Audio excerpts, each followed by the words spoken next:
네, 안녕하십니까. 군포지센병원 통합병원 한의과장 장소환입니다.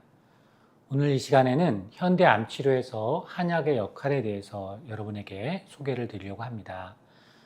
현대 암치료에서 한약의 역할은 미리 말씀드리면 표준치료 완수를 위해서 한다라고 되어 있습니다.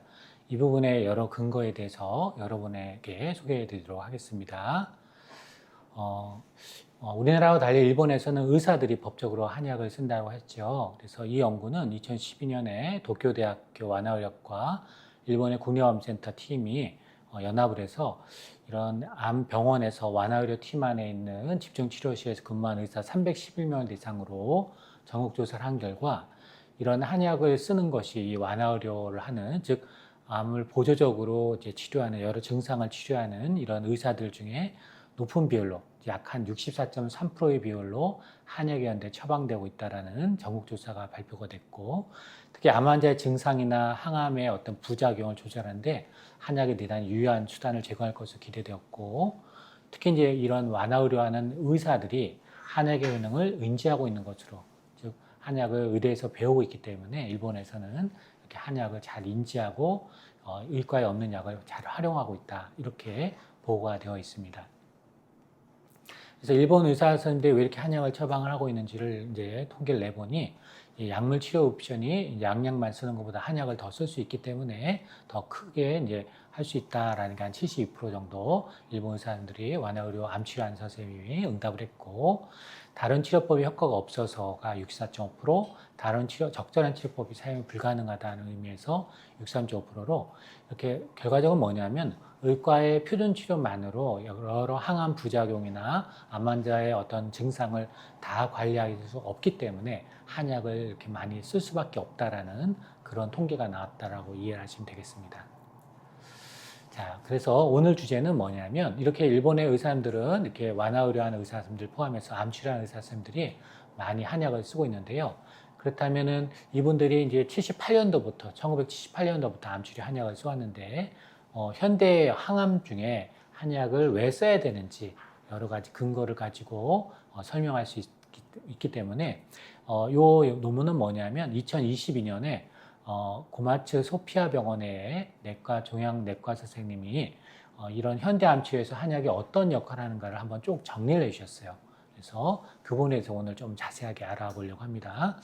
결론적으로 뭐냐면, 한약을 이용한 이런 지지요법, 즉 항암의 부작용을 낮추고 암 환자 증상을 관리하는 이런 지지요법이 암에 대한 표준치료, 즉 수술항암 방사선이라고 불리는 이 표준치료를 완수할 가능성을 되게 높여주더라는 게, 결국은 현대 암치료에서 이렇게 한약을 쓰는 의의다, 그 역할이다, 즉 표준치료 완수를 위해서 필요하다라고 이 저자는 그렇게 얘기를 하고 있습니다.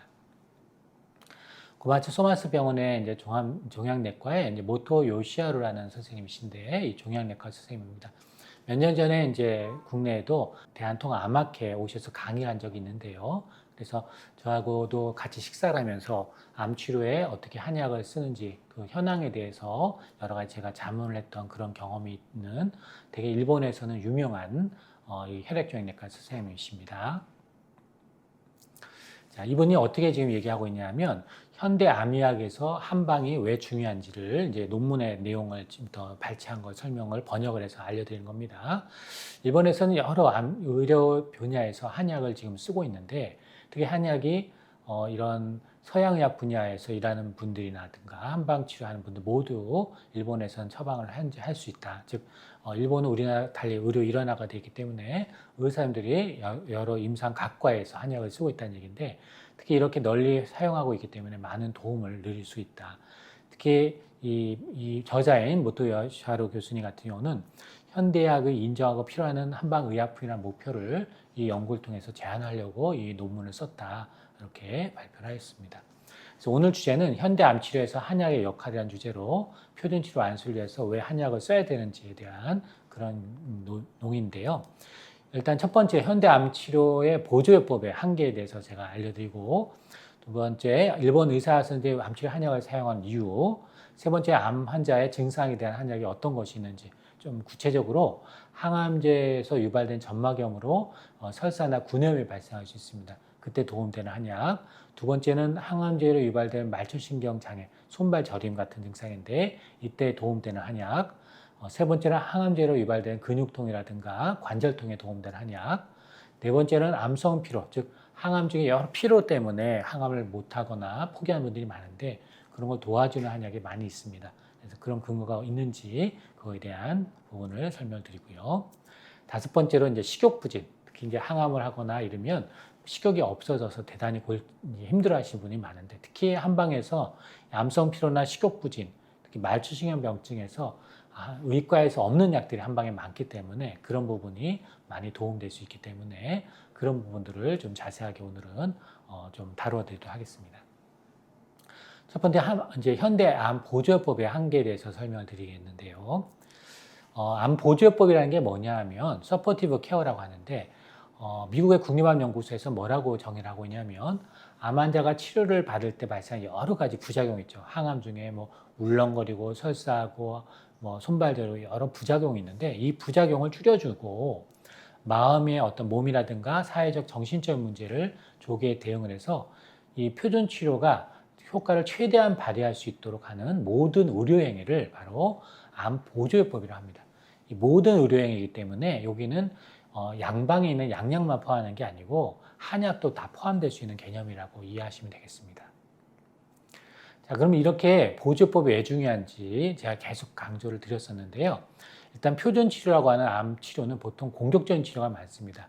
수술항암 방사선은. 그래서 여러 부작용을 잘 나타날 수가 있기 때문에 이런 부작용 관리를 잘 하는, 즉 보조적 요법이 되게 필요하다는 거죠. 만약에 보조적 요법이 잘 관리가 되지 않으면은 환자분이 이 암 치료에 의한 부작용을 견딜 수가 없어서 항암을 중단하거나 방사선을 중단하는 일이 벌어지죠.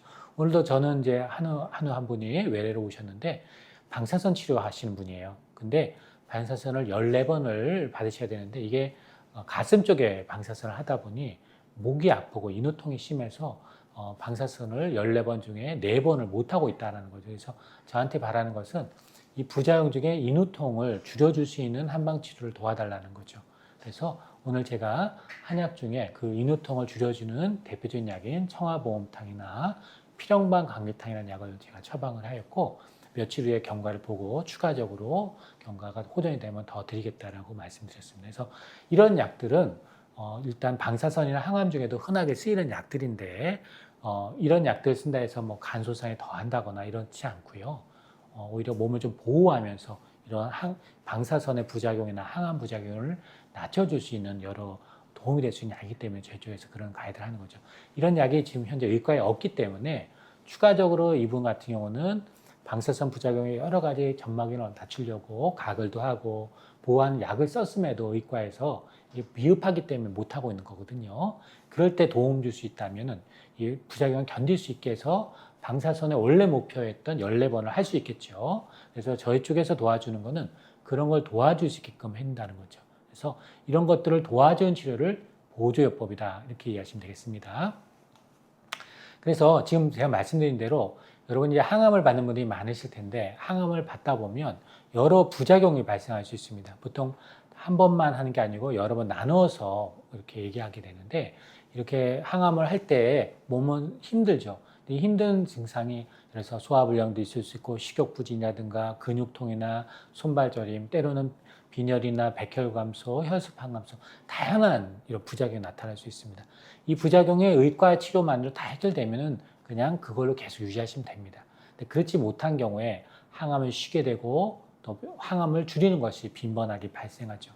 근데 이렇게 항암을 쉬고 빈번하게 항암 용량을 줄이면은 나중에 가서는 몸도 힘들어질 수도 있지만 항암 자체가 잘 안 들어서 결국은 항암을 바꾸게 되는, 즉 암이 성장하는 일이 벌어질 수가 있습니다.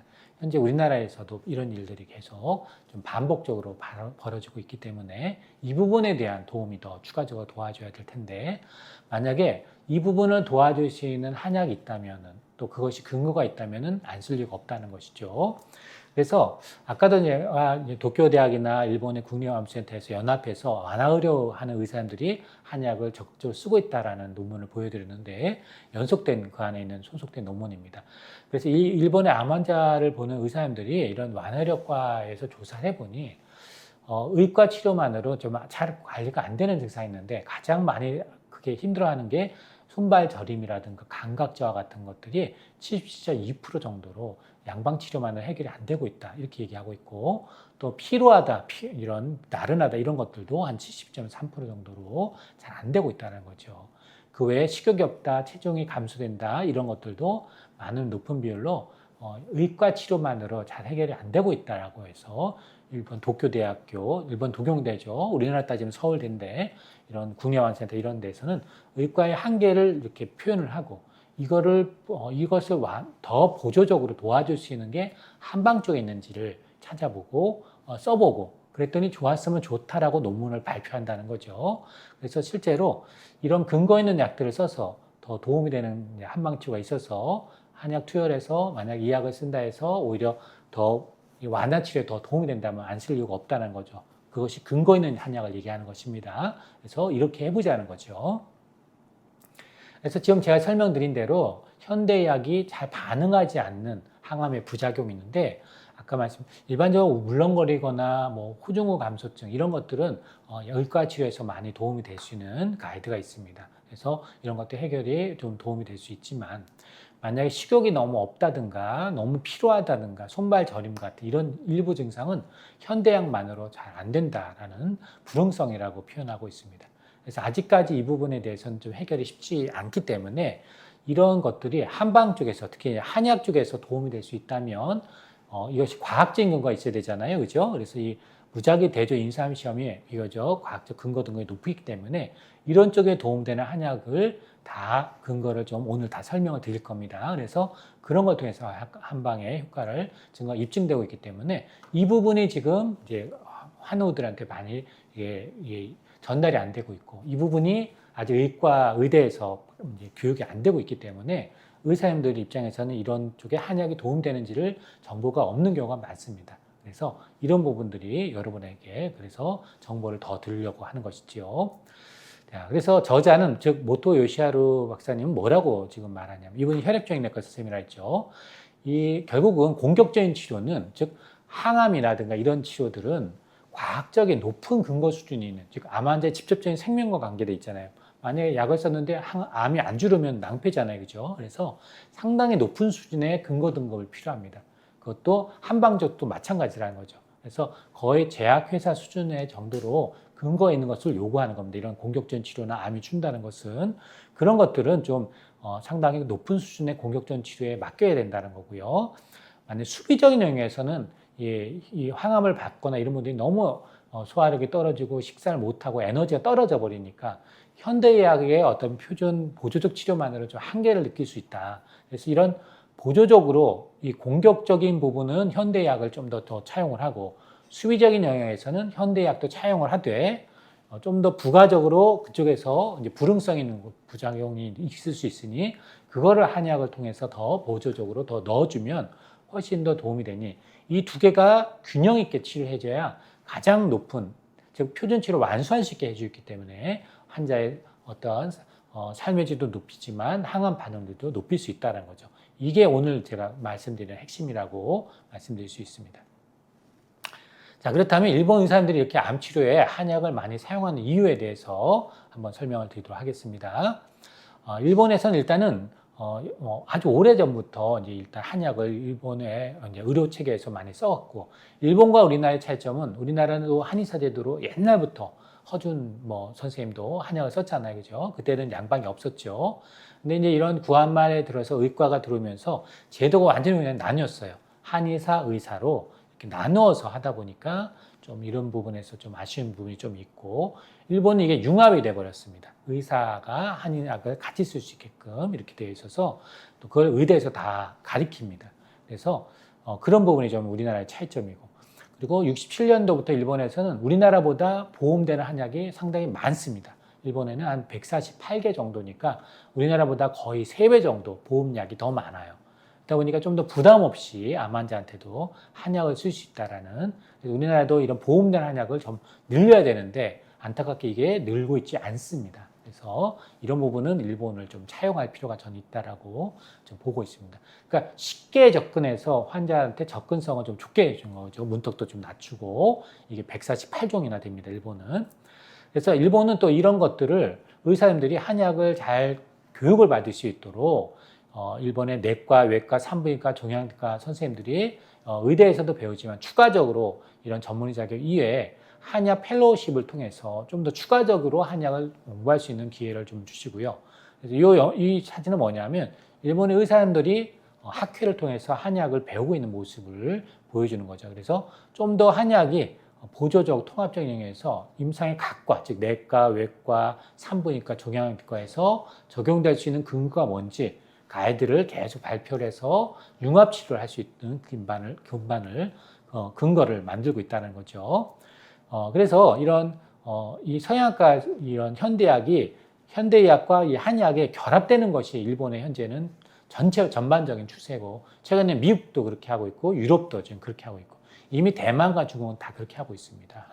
그래서 특히 히노하라 시게아키라는 의사님들이 특히 이제 여러 저서에서 일본의 의사 선생님한테 많은 영향을 주고 있는 분인데, 이 현대의학 즉 서양의학의 이점이 좀 제한적일 때는 일본 사람들이 한의학을 더 자주 처방해야 한다라고 제안을 하고 있고요.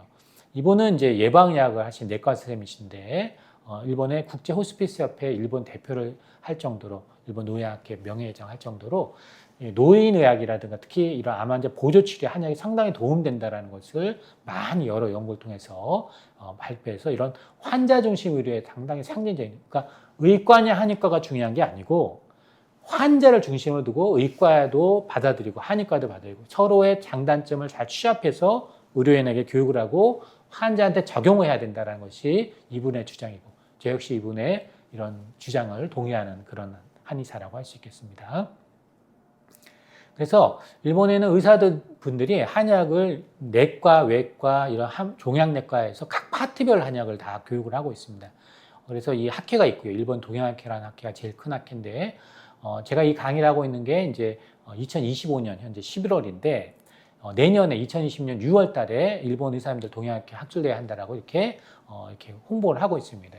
그래서 이렇게 가이드를 하고 있고, 특히 그 가이드를 그냥 하는 것이 아니고 일본 의대 교수님들이거든요. 그래서 이 의대 교수님들이 다 이 논문들을 발표한 것을 다 등급을 다 매기고 이것이 의대 교과서에 실릴지 학회에서 발표할지 또 근거 등급이 어느 정도인지를 다 가이드를 하고 있습니다. 그래서 이것을 이것 한 지가 2021년 기준으로 20년이 됐습니다. 그러니까 꾸준히 이런 한약에 대한 가이드를 발표하고 논문을 발표하고 교과서 작업을 하고 있더라는 거고, 지금 이 순간에 이 작업은 계속 하고 있습니다.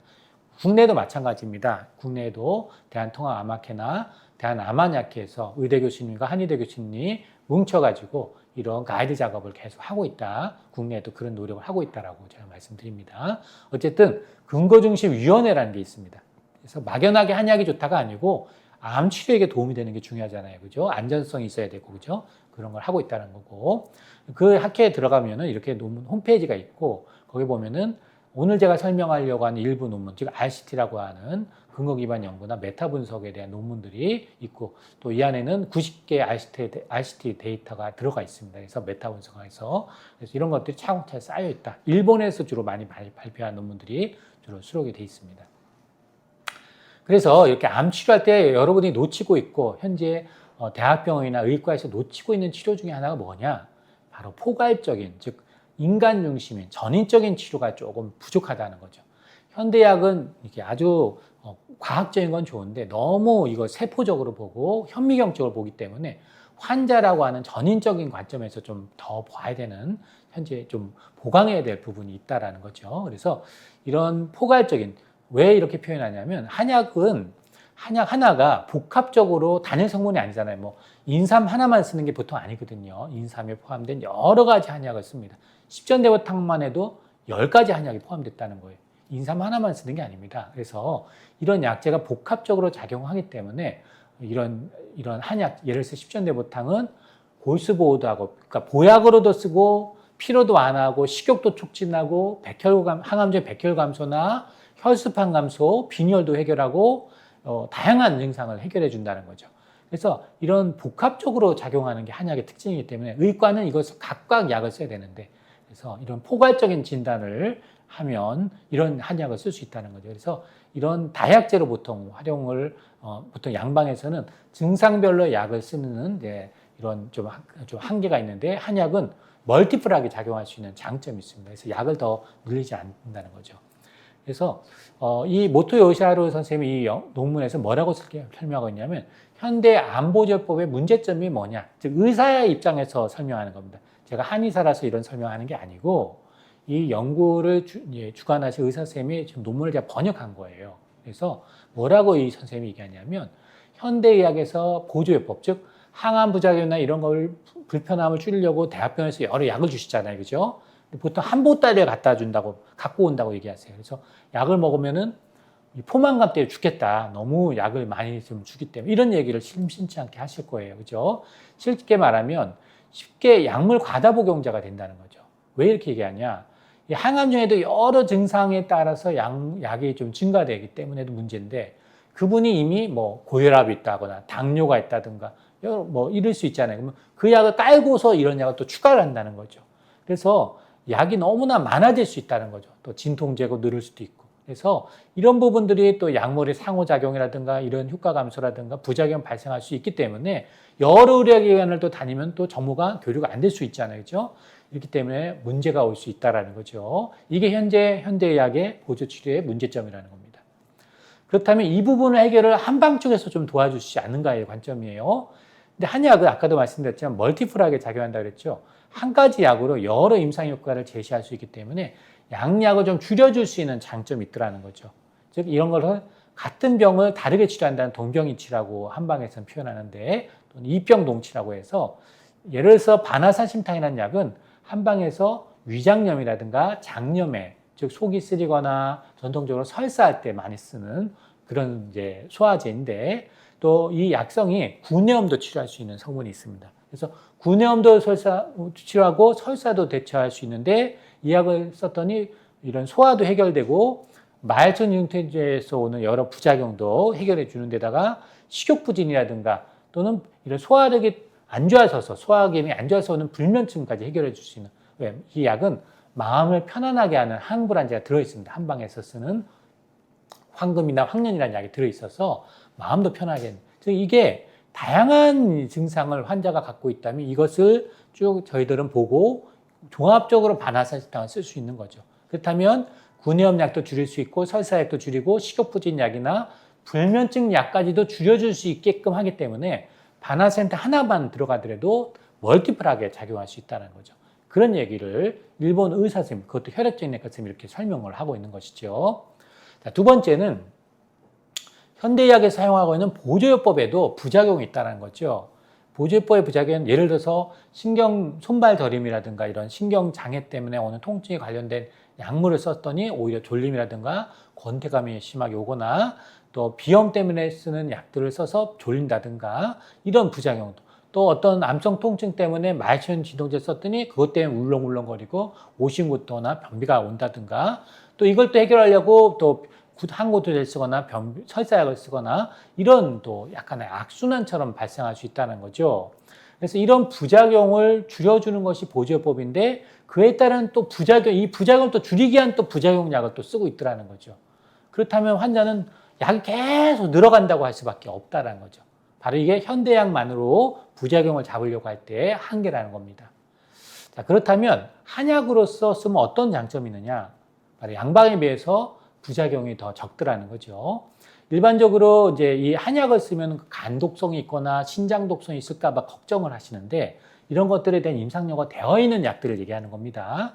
이런 약물 과다 복종에서 수많은 약을 썼는데 추가적으로 한약을 쓰면 더 독성이 생기는 게 아니고 오히려 물론 한약 중에도 간질성 폐렴을 좀 주의해야 되는 예를 들어서 소시오탄 같은 약이라든가 간기능 장애나 뭐 감초를 너무 대량을 썼을 때 오는 위알도스테론이나 여러 가지 주의할 부작용도 있습니다. 그러나 전문적인 한의사들이 이런 걸 다 감안해서 쓰기 때문에 혈액 검사를 보면서 쓰기 때문에 그런 걱정을 크게 하지 않으셔도 된다는 거고 의외로 양약에 비해서 그 빈도는 오히려 낮고 일반적으로 독성이 심한 게 적다라고 이 저자는 이렇게 설명을 하고 있습니다.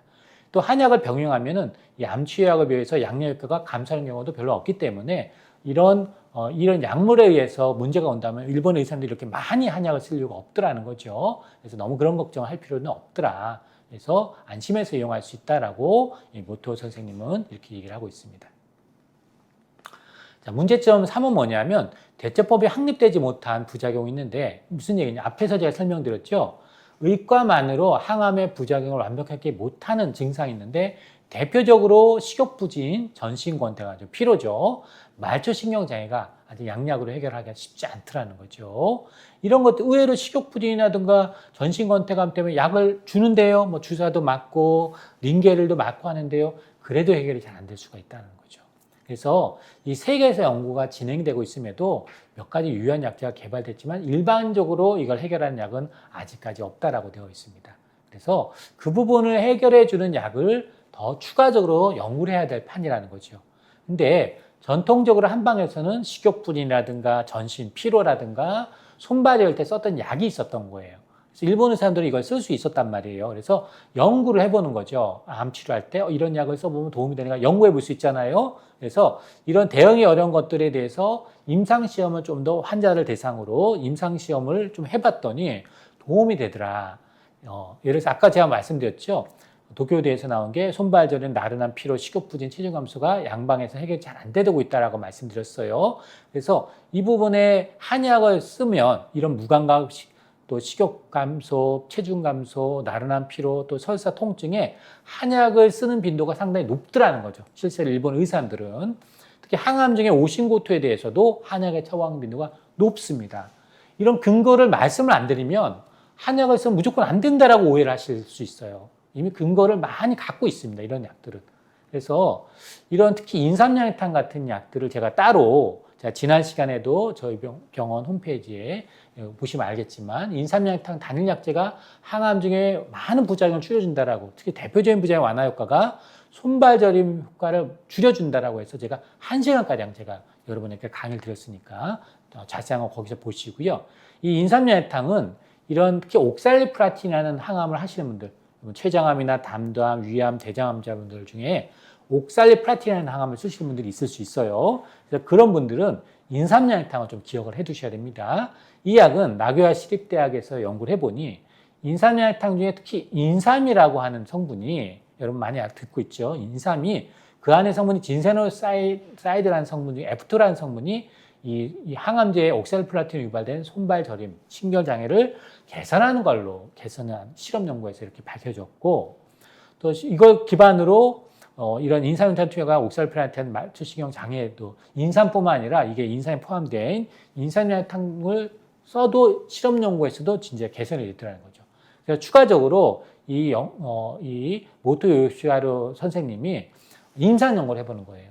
대장암 3기 환우를 대상으로 이 옥살리플라틴을 투여하고 있는 암환우를 대상으로 처음부터 항암을 할 때부터 8번 하는 항암을 할 때 이걸 썼더니 이 인삼연탄을 투여한 군이 안 투여한 군에 비해서 지금 보신 대로 2등급은 이제 손발저림 있지만 일상생활에 장애를 주지 않을 정도인데 그 정도가 한 10% 나오는데 안 쓴 의과 치료만 하면은 55%, 5배 정도 차이가 나게 이쪽에서도 훨씬 더 많이 월등하게 많이 발생을 했고 3등급은 이쪽은 아예 발생하지 않고 이쪽은 20% 정도. 3등급은 어느 정도냐면 일상생활을 못할 정도로 예를 들어서 변기 레벨을 못 누른다든가 이게 잘 걷질 못하든가 단추를 못 잡는 거죠. 이게 3등급입니다. 이 정도면 항암을 확 줄이거나 이걸 뺍니다, 보통.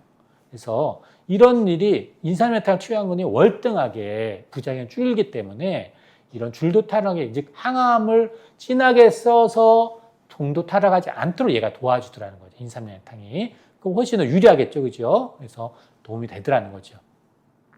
그래서 이런 약들을 쓰는 것이 좋겠다라고 일본에서 이미 가이드로 그렇게 들어가고 있다라고 말씀을 드린 겁니다. 또 현재 또 문제점이 뭐냐면 보조 치료는 생각보다 전문가들이 부족합니다.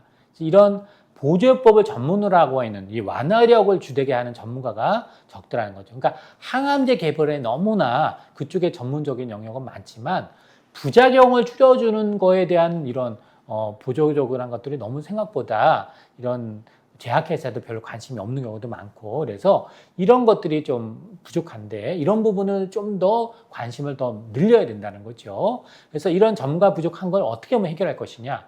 당연히 학회가 주도해서 전문가를 더 양성하고 교육하고 이렇게 유튜브 교육도 해야 되는 것이고 실시간 해야 되는 거죠. 그래서 일본에서는 아까 동양학회라든가 동양의학회라든가 이런 것을 좀 더 중심으로 하되 암보조요법의 학회가 17개로 나누어 가지고 울렁거리, 오심부터 점막염, 신경장애라든가 이런 또 고령자 중심의 어떠한 치료라든가 이런 것들을 학회를 완화의료 학회를 아예 조직을 해서 한약을 같이 연구한다는 거죠.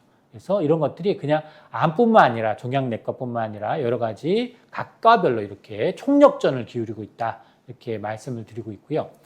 국내도 이건 마찬가지입니다. 총력전을 지금 기울이고 있어서 이런 것들을 하고 있다. 그래서 암 치료에서 한약도 같이 묶어서 하고 있다라는 것들을 해서 실제로 젊은 의사선생님들 중심으로 뭐라고 얘기를 증가를 하면서 하냐면 한약이 되게 도움이 되더라. 실제 해보니까 도움이 되다는 거고 연구도 훨씬 더 재밌다. 양약만 하는 것보다 같이 써보니까 더 시너지라는 것을 알게 되었다는 거죠. 그래서 이런 것들이 결국적으로 환자를 구하는 길이다.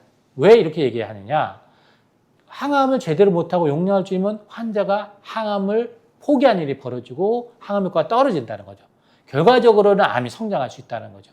그래서 이 보조요법을 제대로 하는 것 또는 현재 의과 치료에서 한약을 결합해서 치료하는 것이 바로 환자를 구하는 것이라고 이렇게 모토 요시하루 선생님은 이렇게 설명을 하고 있는 것입니다. 그래서 일본에는 이렇게 완화의료 학회가 이렇게 있고 이 연구도 2026년 6월 달에 이렇게 학회를 발표한다. 이런 학회할 때 한약을 같이 발표합니다. 그래서 의과의 어떠한 것을 시너지가 나고 있는 한약이 뭔지를 발표하고 있다는 거고 이런 게 다 이렇게 검색을 하시면 다 이렇게 나옵니다. 다 인터넷에. 요즘은 챗GPT를 많이 쓰시잖아요. 거기에만 검색해도 다 나옵니다. 이런 내용들을. 여러분이 부작용이 있다면 부작용에서 어떤 한약을 쓸 수 있는지 한번 검색해 보세요. 챗GPT에. 거기다가 근거가 있는지 물어보면 그걸 다 알려줍니다. 논문 링크 해달라면 링크도 다 해줍니다. 요즘은 옛날처럼 어렵지 않아요. 그래서 그렇게 한번 검색도 많이 해보시기 바랍니다. 그래서 이런 일본 완화학회에서 뭐라고 지금 권고하고 있느냐 방금 보여드렸죠. 이 서양에게 반응하고 있는 하지 못하는 특히 3, 4기 진행 암 환자는 한약을 포함한 통합치료비 유용한 대안이 될 수 있다라고 가이드를 하고 있고요. 한약은 암과 관련된 아까 말씀드린 마비라든가 변비, 식욕부진, 근육경련 피로 치료에 유익하다라고 이렇게 근거가 나왔고 이런 근거로 일본의 완화의료 학회에서는 이런 현대의학만 하지 않고 한약과 현대의학, 서양을 병용할 것을 권고하고 있습니다. 그렇기 때문에 뭐가 좋으냐? 암 치료 중에 증상이 개선될 수 있기 때문에 그걸 통해서 환자의 치료 기간, 특히 이제 4기 환우들은 오랫동안 항암을 하셔야 되잖아요. 그죠? 암이 완전 완화될 동안은 계속 해야 되는데 완전 완화 안 되면 어떻게 돼요? 항암을 계속 늘어지게 하고 그게 제일 두렵잖아요, 여러분. 그죠? 그거를 완전 관해를 더 높여주고 부작용을 줄여줄 수 있다면 여러분이 그런 불안을 덜어둘 수 있다는 거죠. 그게 한약에 도움이 될 수 있다라고 일본의 완화의학 하는 의사들이 이렇게 설명을 하고 있는 것입니다.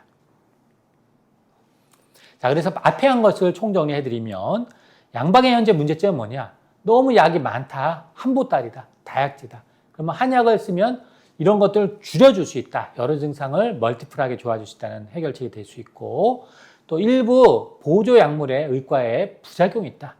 그런데 한약의 부작용이 생각보다 드물다. 제대로 맞춰서 쓰면 도움이 된다는 거고요. 의과 치료만으로 잘 안 듣는 증상에 게다가 치료법이 없는 경우도 있을 수 있다. 이럴 때 한방은 난치성 증상을 개선할 수 있는 한약이 있다. 또 생각보다 이런 보조 치료의 전문가 너무 부족한데 학회를 통해서 양방만 교육하지 마시고 한약을 결합해서 하는 그런 것들을 한다면 훨씬 더 유익할 수 있다. 라고 저는 그렇게 말씀드리고 우리나라 국립암센터에도 이런 보조적 치료 가이드에 한약이 추가가 되기를 저는 기원합니다. 자, 그렇다면 지금부터는 이런 암 환자의 여러 가지 증상의 부작용 관리에 구체적으로 이렇게 한약, 아까 말한 논문이 있다 그랬죠. 그래서 근거가 잡힌 논문들 중심으로 설명을 드리도록 하겠습니다. 그래서 항암제 유발 점막열 설사 구내염에 한약이 도움이 되는지를 구체적인 증례를 통해서 알려드리도록 하겠습니다. 자, 이 구내염 설사에 이제 바나산시탕 일본에는 이 보험약이 돼 있고 국내에도 마찬가지입니다. 이 보험약을 활용하실 수 있고 다양하게 쓸 수 있습니다. 항암제에 유발된 설사는요. 그레이드 1등급이 4번 미만 하루에, 2등급은 4번에서 6번, 3등급은 7번 이상 설사라는 거고요. 4등급은 심각한 겁니다. 이거 생명을 위협하는. 그래서 3등급 이상 설사라면은 상당히 문제가 되는데, 임상 연구를 해봤더니 바나사시탈 쓴 군이 안 쓴 군에 비해서 이런 3등급, 4등급의 설사 비율이 의과 치료, 그러니까 지사제죠. 양방에 쓴 지사제만 쓴 것보다 그런 치료하면서 바나사심탕을 같이 투여한 군이 훨씬 현저히 낮더라는 거죠.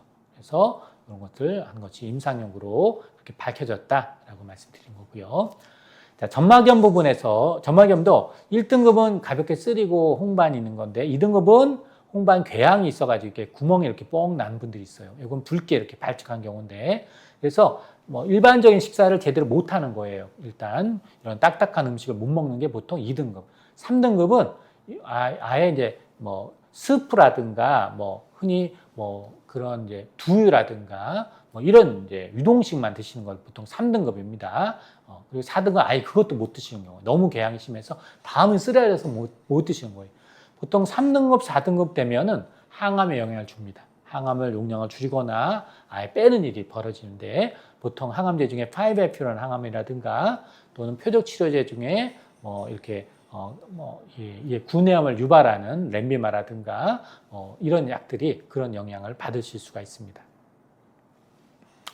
자, 그래서 이런 항암 중에 유발 구내염이나 이런 점막일 때 일본에서 다중센터의 위약 대조에 이중맹거, 약간 근거 등이 상당히 높게 RCT 연구를 했어요. 즉 임상 연구를 해봤더니 바나사시탕을 쓴 거하고 또는 위약으로 치료한 거에서 평가를 해봤더니 2등급 이상의 이 점막염 발생률은 두 군 사이에 큰 차이는 없었는데, 2등급이 있던 분이 점막염이 평균적인 지속 시간이 바나사시탕을 보면 지속 시간을 보니까 의과 치료만 한 것보다 지속 시간이 바나사시탈 쓴 군이 유의하게 짧더라는 거죠. 즉 2등급에 있던 점막염에 있던 분들이 좀 더 빨리 낫더라는 거죠. 그래서 이때 연구는 바나사시탕을 가글을 하는 그런 경우입니다. 물론 먹어서도 도움이 되는데 그런 연구들에 대한 평가가 유의하게 도움이 될 수 있더라는 연구가 있습니다.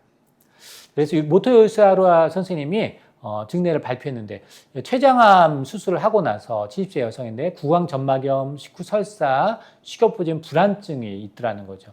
그래서 뭐 아주 궤양이 날 정도, 구멍이 날 정도는 않았지만 이런 구내염 때문에 힘들어하시고 설사도 있어서 이분이 바나사심탕을 하루 3번 드실 수 있게 처방을 드렸더니 이 4가지 증상이 2주 만에 이 바나사심탕을 투여하고 나서 해결이 돼서 남편과 함께 여행할 수 있었다라고 이분이 이렇게 소개를 하였습니다.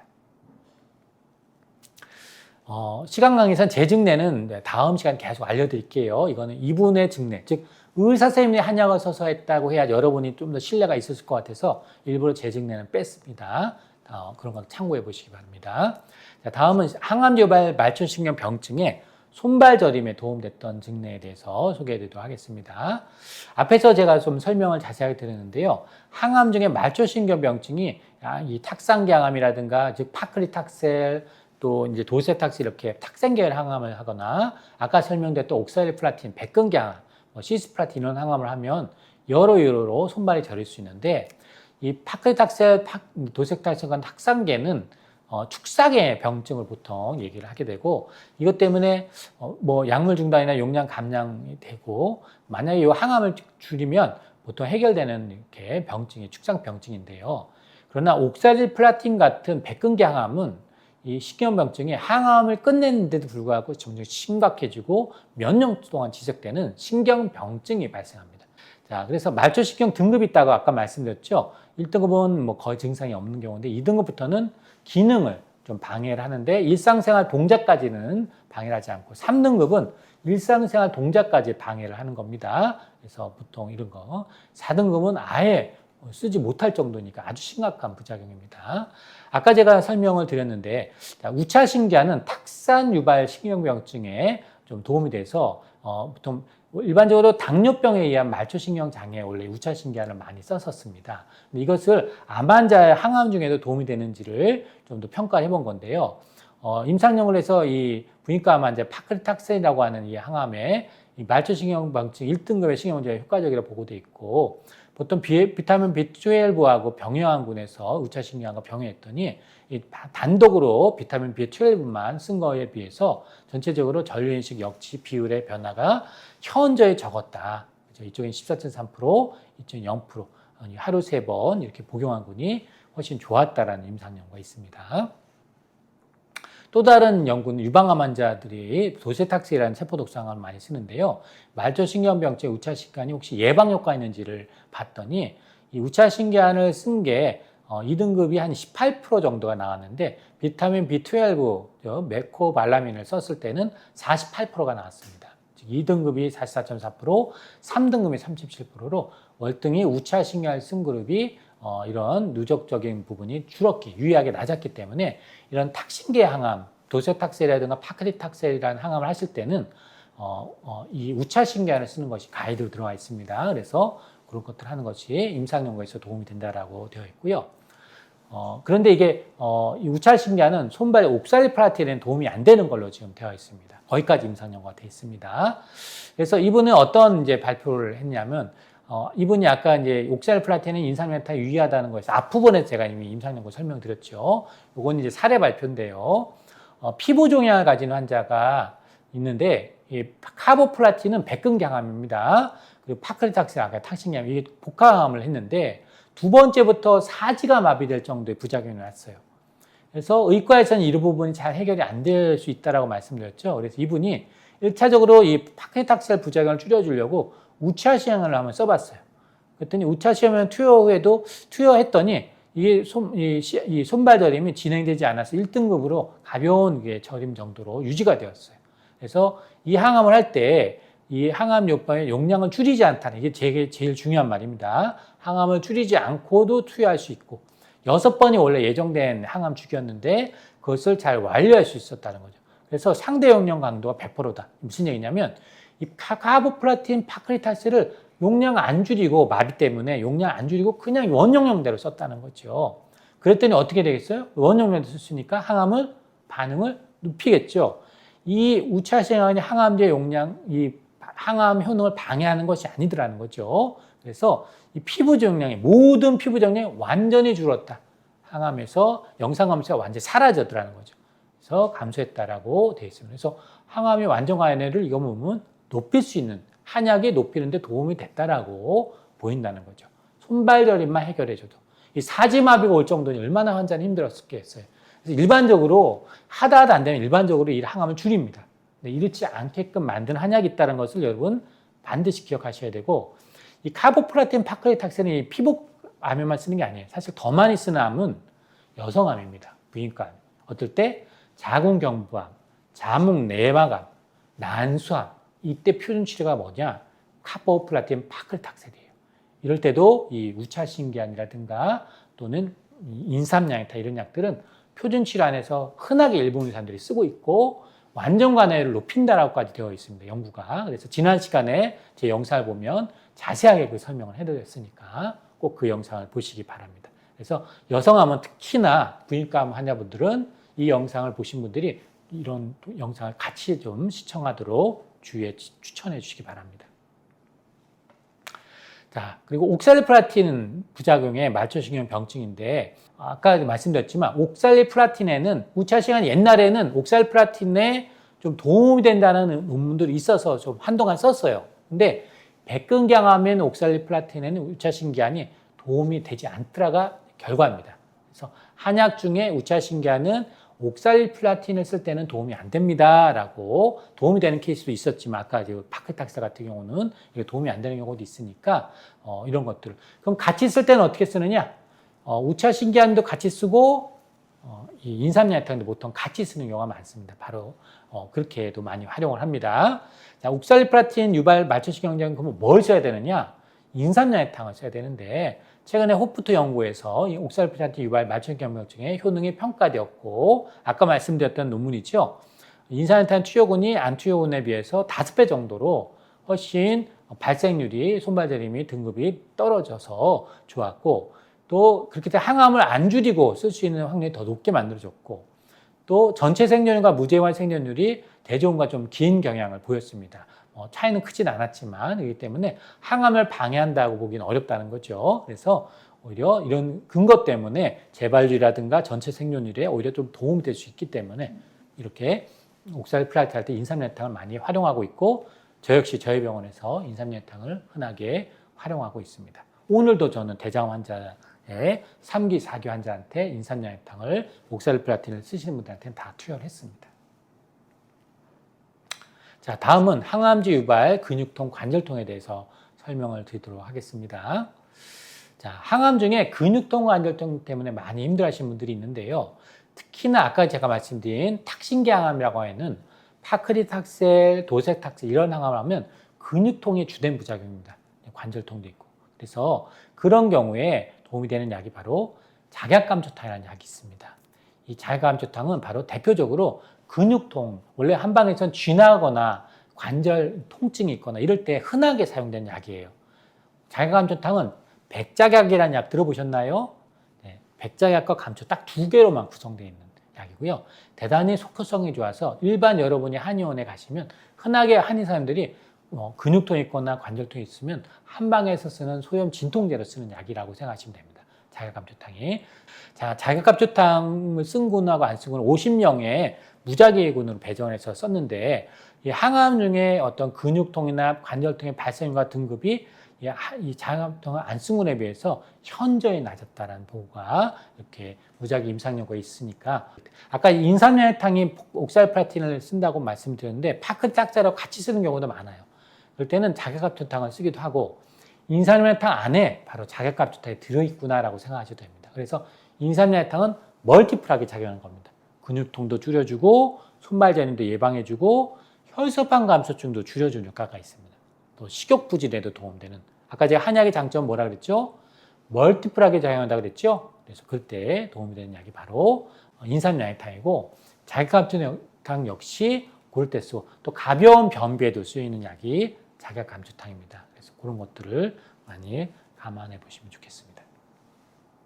자, 사례 발표를 하겠습니다. 자, 모토요시라로 선생님인데 아까 말씀드린 대로 파크리탁셀 들어갔죠, 그죠? 탁신 계열 항암 들어가고 카보플라딘이 들어갔는데 근육통, 관절통의 주된 부작용 항암이 2개가 들어갑니다. 아까 제가 자궁경부암, 여성암의 가장 기본 항암이 아까 말씀드렸죠. 카보플라틴, 파크리탁셀이라고 앞에서도 제가 피부암 설명할 때 설명드렸죠. 근데 이 항암을 할 때 문제점은 뭐냐면 근육통, 관절통이 주된 부작용입니다. 그래서 방문했는데 물론 비스테로이드 항염증제 복용 일반적인 진통제죠. 그런 것들 권장해서 부인과 전문의 선생님했는데 그럼에도 불구하고 근육통, 관절통이 있더라는 거죠. 그럴 때 작약감초탕을 쓴다는 거죠. 이런 비스테로이드 항염증제와 플러스로 작약감초탕을 쓰면 얘 효능을 더 높여준다는 게 임상연구로 되어 있다고 이해하시면 됩니다. 그래서 작약감초탕을 하루 3번, 2.5g이 보통 기본 용량이기 때문에 3번 드시도록 처방을 받았어요. 그랬더니 이 한약을 투여 후에 봤더니 그 뒤로는 항암요법에 그전에는 아주 심하게 근육통이 왔고 관절통이 왔는데 그 뒤에는 가벼운 관절통, 근육통만 있더라는 거죠. 항암 중에. 그래서 일주일간 작약감 투여와 함께 항암을 계속할 수 있었다. 무슨 얘기예요? 이런 진행성이니까 3, 4기 자궁경부암이었겠죠. 그러면 항암을 계속할 수도 있을 텐데 이런 항암을 하실 때는 작약감초탕이라는 약을 그냥 의과에 있는 진통제만 쓰는 것이 아니고 같이 병행해야 한다는 임상연구가 있다는 것을 여러분 기억을 해두시라는 거예요. 그러면 도움이 많이 된다고 이해하시면 되겠습니다. 자, 다음은 암성 피로에 대해서 설명을 드리도록 하겠습니다. 특히 이제 암성 피로는 특히 의과에서 관리가 잘 안 되고 있는 대표적인 부작용이도 한방 쪽에서 특히 보약이라고 하는 약에서 도움이 많이 된다라고 제가 그동안 계속 강의를 드렸죠. 바로 특히 이런 불쾌감이나 일단 피로라든가 이런 사지 무력은 의과만으로 해결하기 어려운 부작용에 속한다라고 일본 의사들은 말씀을 이렇게 하고 있다고 말씀드렸죠. 국내 연구인데 이 국내 무작위 임상시험에서 보중이탕이라는 약이 안갈염 피로를 현저하게 감소시킨다고 하는 연구가 있고요. 또 임삼에 대해서 맹검을 했더니 안갈염 피로에 상당한 연구가 많이 되어 있고 특히 암성 피로에 인삼은 상당히 연구가 많이 되어 있습니다. 그래서 특히 아까 제가 말씀드린 인삼 양탕, 인삼이 들어있죠. 인삼이 들어갔는데 인삼 성분이 손발저림을 해결하는 성분이 들어가 있다고 그랬죠. 암성 피로에 인삼이 들어간 약이 되게 많습니다. 지금 방금 말씀드린 이 보주이탕도 인삼이 대표적으로 들어간 약이에요. 황계도 들어가 있고, 또 십전대부탕 인삼이 들어간 약이에요. 인삼양탕도 마찬가지예요. 그래서 인삼이 들어간 약이 암 환자 암성 피로에 해결되는 약이 대단히 많이 들어가 있습니다. 그러니까 무조건적으로 인삼이 안 좋다라고 할 수는 없겠고, 다만 우리가 일반적으로 여러분이 그냥 건강기능식품으로 인삼만 먹는 그런 거는 체질을 구별하는 것도 아니고 한의사의 가이드를 받은 것도 아니시기 때문에 저 역시 그런 것들은 따로 이렇게 가이드를 해드리는 편입니다. 이거는 또 드셔도 됩니다. 이건 드시는 게 안 좋겠습니다. 이렇게 가이드를 하는 편이라고 여러분한테 그렇게 설명을 드립니다. 그래서 일반적인 건강기능식품 얘기하는 게 아니고 한약에서 그것도 전문적인 한의사 가이드하는 것은 인삼이 들었다 하더라도 크게 걱정하실 필요가 없다라고 저희는 그렇게 가이드를 드리겠습니다.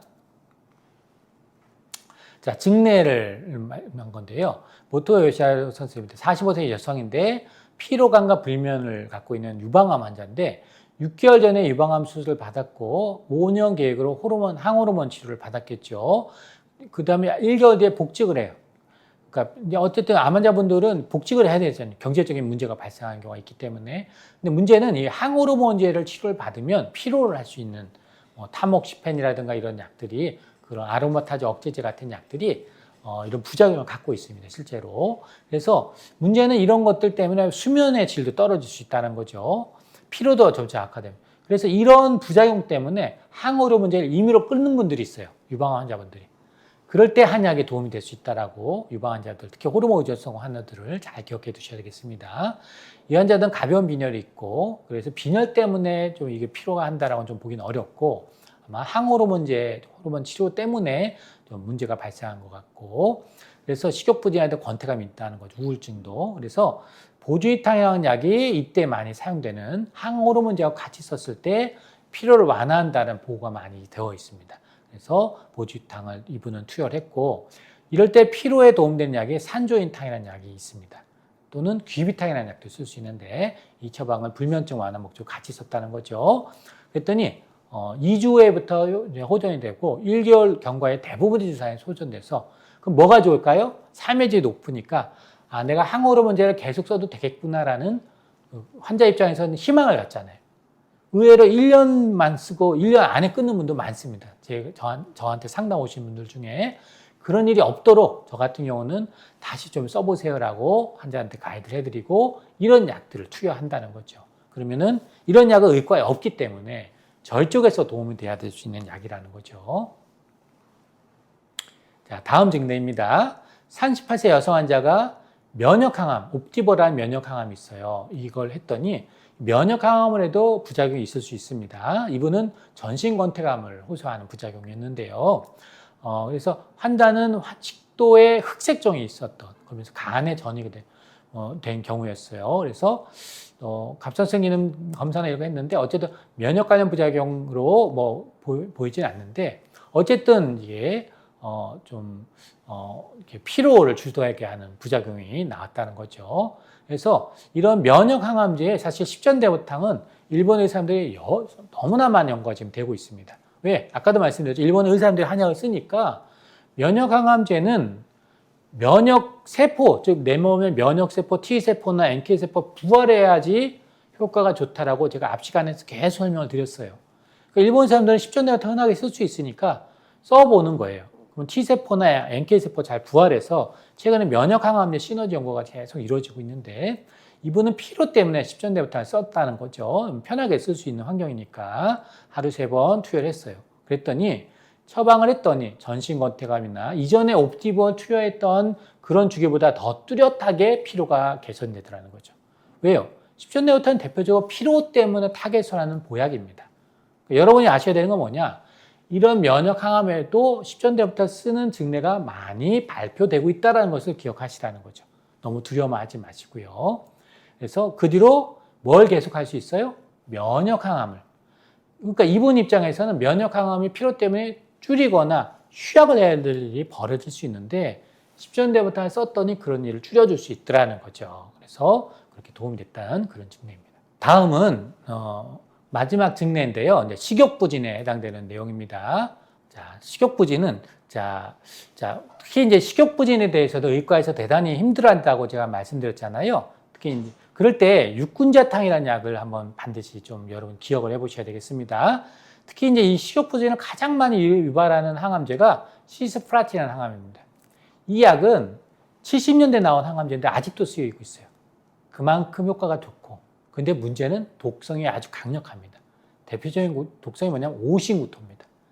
식욕부진. 왜 그럴까요? 이 식욕부진이 오는 이유는 식욕 촉진 호르몬이라는 게 있어요. 그게 뭐냐면 그렐린이라고 하는 이게 식욕 촉진 호르몬인데 이거를 혈중에서 확 줄여버립니다. 그러니까 입맛이 싹 사라지고 계속 울렁울렁거리는 거예요.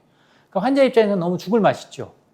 근데 이 육군자탕이라는 한약을 연구를 일본에서 해보니까 유벽세포에서 그렐린의 분비를 증가시키고 머리에 있는 시상하부에서 이 그렐린 수용체의 발현을 증가시킨다는 그런 연구가 보고가 돼 있어요.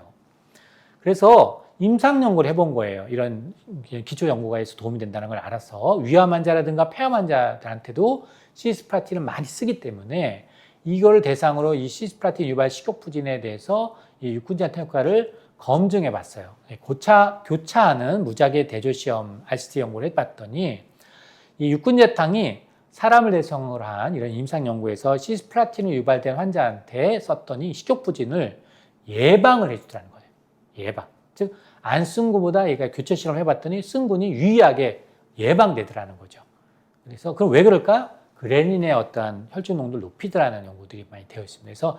그래서 이 시스프라틴을 쓰는 폐암 환자들, 특히 위암 환자들, 특히 두경부암 환자들, 여러분 주위에 두경부암 환자 있을 수 있으면 식도암이라든가 설암이라든가 비강암 이런 분들이 흔하게 시스프라틴이 기초약으로 쓰고 있어요. 담낭암에도 씁니다. 췌장암에도 쓰고 이런 항암을 하실 때 특히 시스프라틴을 쓰는지를 이제 확인을 반드시 해보시고 그럴 때 기존의 항고토제만 쓰는 게 아니고 이 연구는 뭐냐면 이런 항고토제나 식욕촉진 이런 약을 양방에 쓰더라도 육군자탕을 병행을 했더니 더 좋더라는 거예요. 이 연구는 양약을 쓰지 말라는 연구가 아니고요. 그래서 그런 것들 예정대로 치료할 수 있다는 게 일본에서는 항상 이 말을 넣어줘요. 표준 치료를 예정대로 치료할 수 있다. 가장 한약의 중요한 효과이기 때문에 그런 거예요. 양방약으로만 해결이 안 되는 경우가 있기 때문에 이 부분을 반드시 기억해 보시기 바랍니다. 이분이 이제 연구한 증례인데 63세 여성이 항암으로 식욕부진이 있는데 뭘로? 난소암인데 재발됐어요. 보통 재발되면 보통 4기로 보게 되는데 카보프라틴 타크리탁셀 제가 가장 기초적인 항암이라 앞부분에 여성암의 가장 기초약이라 했죠. 문제 여기 뭐가 들어있어요? 카보프라틴 들어가 있어요. 이 파크리탁셀도 식욕을 부진하게 만드는 약인데 이게 나타난 거죠. 그러니까 앞부분에 제가 말초신경병증이 나타나는 거 했죠. 그러니까 권태감도 있고 식욕부진도 있고 복합적으로 나타날 수 있어요. 이 항암은. 자, 한약은 멀티플하게나 이런 부작용이 날 때 이 부작용을 다 잡아줄 수 있는 약들이 있을 수 있다 그랬죠. 어쨌든 여기서는 기본적으로 이분은 육군자탕에 향소산이라는 약을 일단 우울감을 같이 쓰는 약을 좀 같이 넣어줬어요. 그랬더니 식욕부진이라든가 이게 점차 증가해서 항암 치료를 지속할 수 있게 해줬다 이렇게 돼 있고 이런 경우에는 향소산이라는 약과 육군자탕 따로 주는 수도 있지만 향사 육군자탕이라고 아예 한 방은 처방이 따로 있습니다. 그 약을 주면 더 효과적일 수 있는 분입니다. 그러면 특히 췌장암이나 위암, 대장암일 때 대만이나 중국에서 그런 항암을 할 때 이 가장 랭킹 1위로 많이 쓰는 약이 바로 이 향사 육군자탕, 즉 육군자탕과 향소산이 합방된 약이고 이 약을 쓴 분이 인구기반 연구에서 보니까 생존율이 더 높더라는 거예요. 이런 약도 도움이 되고요. 말초신경병증은 이 두 약으로 해결이 안 되기 때문에 이런 경우는 이어서 인삼양탕 같은 약을 투여하면 손발저림이라든가 식욕부진이라든가 권태감을 같이 개선할 수 있기 때문에 울렁울렁거리는 건 이걸 먼저 쓰고 이어서 이런 약을 쓰면 훨씬 더 개선이 빨리 될 수 있다고 여러분에게 가이드 드릴 수 있습니다. 자, 또 다른 증례인데요. 76세 남성인데 식욕부진이라든가 피로가 있는 비뇨기과에 있어서 비뇨기과에서도 이런 시스프라틴 같은 약을 써요. 그래서 이분은 다발성 골전이가 있는데 이 진행성 전립은 4기죠. 이분은 호르몬 치료를 받고 있는 분이네요. 시스프라틴이 아니고 항호르몬제를 쓰는 경우가 흔하게 결선하면 첫 번째부터 쓰는 약이 보통 그렇게 하기 때문에 이 약을 썼더니 문제는 쇠약하고 피로하고 입맛도 이상하더라는 거죠. 항우로 이제 썼더니 그랬더니 식욕이 거의 없어요. 그러니까 몸은 식사를 잘 못하겠죠. 말라요. 이럴 때 이제 보주유탕을 이제 처방을 했다는 거예요, 이분이. 그때 이제 한 달 후에 뭐라고 했냐면 그 안에 정말 좋았어요. 기운도 생기고 식욕이 점차 회복됐어요. 이분이 아마 농사일 하셨던 분인가 봐요. 농사일도 조금 할 수 있었어요. 이후에 비뇨기과에서 호르몬 치료를 계속 받으면서 한방 치료를 이분이 이제 비뇨기과 치료도 하면서 한방 치료에 이런 이 보주유탕을 계속 투여했다는 거고, 이분이 이제 또 다른 증대는 십전대보탕을 이런 비뇨기암에 이런 항호르몬 치료할 때 필요를 할 때 십전대보탕을 썼더니 항호르몬 치료에 상당히 좋고 완전과 안 돼도 되더라. 이런 논문 이 증례도 모토요시하루 선생님이 발표를 했는데 그런 내용도 한번 참고해 보실 필요가 있고요.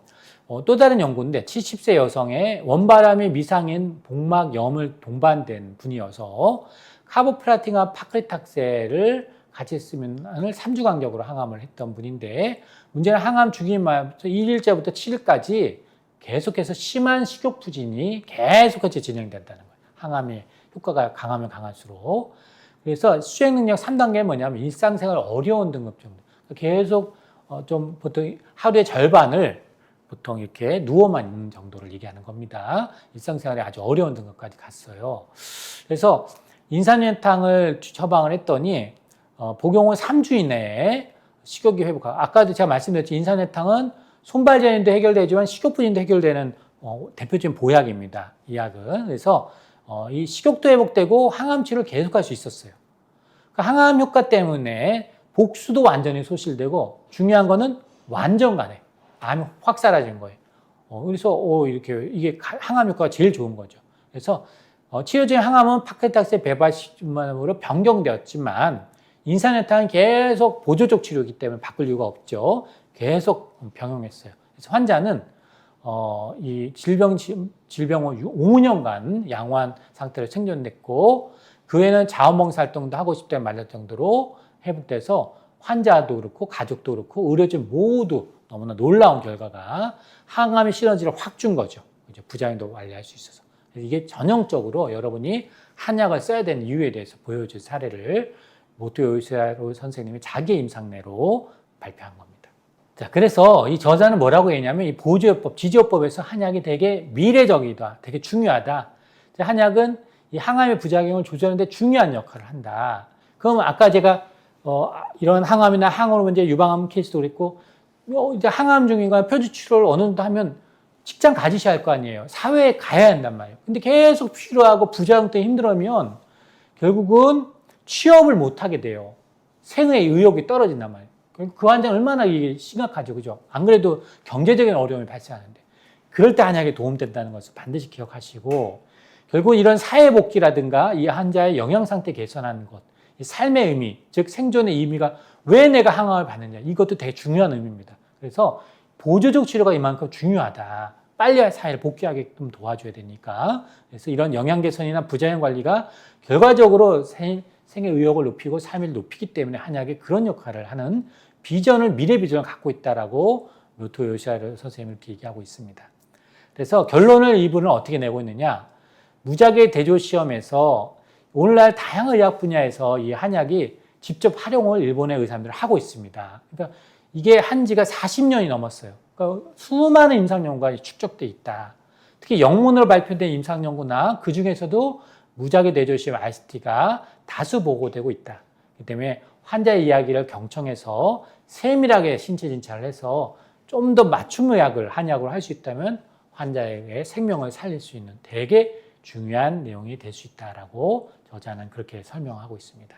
자, 오늘 저는 여러분이 가장 궁금해하신 내용이고, 많은 또 환우들이나 또 의료인들도 항암 중에 이 표준 치료에 한약을 쓸 수 있는가에 대한 여러 고민이 있으실 텐데, 모든 한약이 항암 중에 쓴다는 얘기를 제가 하는 것이 아니고, 과학적 근거가 있는 한약, 특히 이런 증례 도움되는 한약이 발표된 것들은 환자한테 시도를 해보셔야 된다. 도움이 된다. 그것도 여러분이 막 도움이 된다라고 막 쓰는 것이 아니고, 전문 한의사분들의 가이드를 득하고 쓴다면 안전하게 한약을 쓸 수 있다라고 저는 오늘 그렇게 설명을 드릴 것을 우리가 모토 요시하루 선생님, 혈액종양학과 선생님의 논문을 근거로 여러분에게 설명을 드렸습니다.